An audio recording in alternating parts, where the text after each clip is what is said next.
Hello, my name is Josie Patrick, and this is my presentation on justification. What is justification?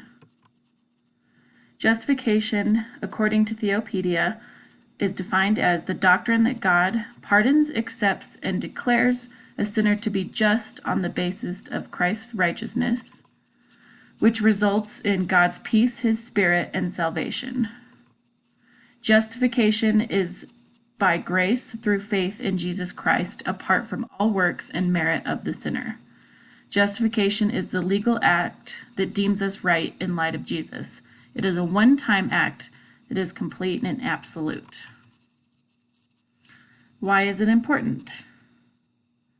Imputation. It has multiple layers. The sin of Adam is imputed into his descendants. It is reckoned as theirs, as they are dealt with, therefore as guilty. The righteousness of Christ is imputed into them that believe in him, or so attribute it to them as to be considered their own. And our sins are imputed into Christ. He assumed our lawful place to answer the demands of the justice of our sins. And all of these are forms of imputation. When sin came, so did death. Romans 6:22 and 23 read, "But now that you have been set free from sin and become slaves of God, the benefit you reap leads to holiness, and the result is eternal life.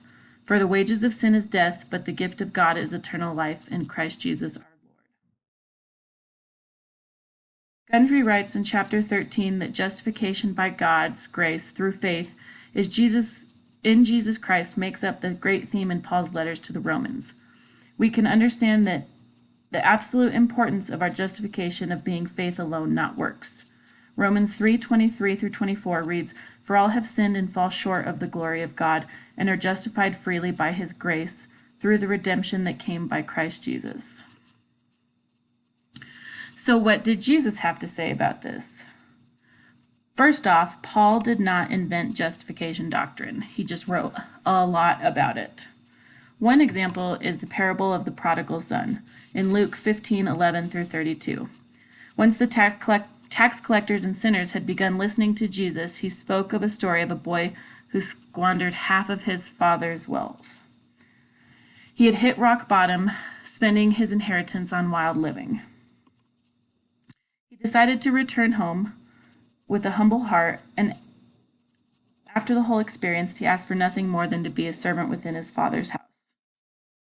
Verse 18 and 19 of Luke 15 read, "I will set out and go back to my father and say to him, I have sinned against heaven, I have sinned against you. I am no longer worthy to be called your son."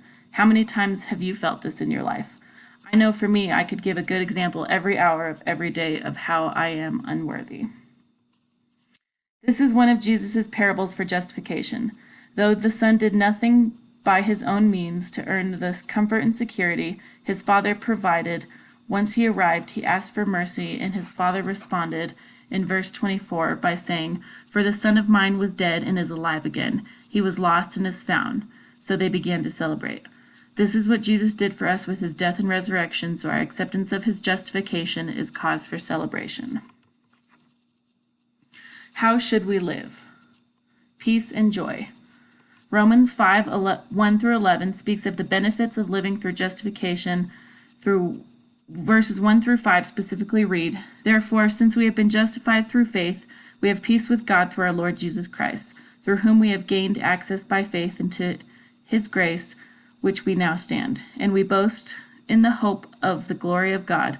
Not only so, but we also glory in our sufferings, because we know that suffering produces perseverance, perseverance character, and character hope. And hope does not put us to shame, because God's love has been poured into our hearts through the Holy Spirit, who has been given to us." We can never be righteous, so we cannot live in pride. Gundry states in chapter 13, "Frustration changes to triumph for believers because they have the Spirit of Christ." Justification is for everyone. There is no separation in race, gender, age, or anything else. For our modern church, God's redemptive work was always intended for Jews and Gentiles. Even though he worked through Jews, it was for everyone. Romans 15:8 through 9 says, "For I tell you that Christ became a servant for the Jews on behalf of God's truth, to confirm the promises made to the patriarchs so that the Gentiles may glorify God for his mercy. Our lives should reflect that of the prodigal son on his knees with gratitude for every day that God's justification remains eternally.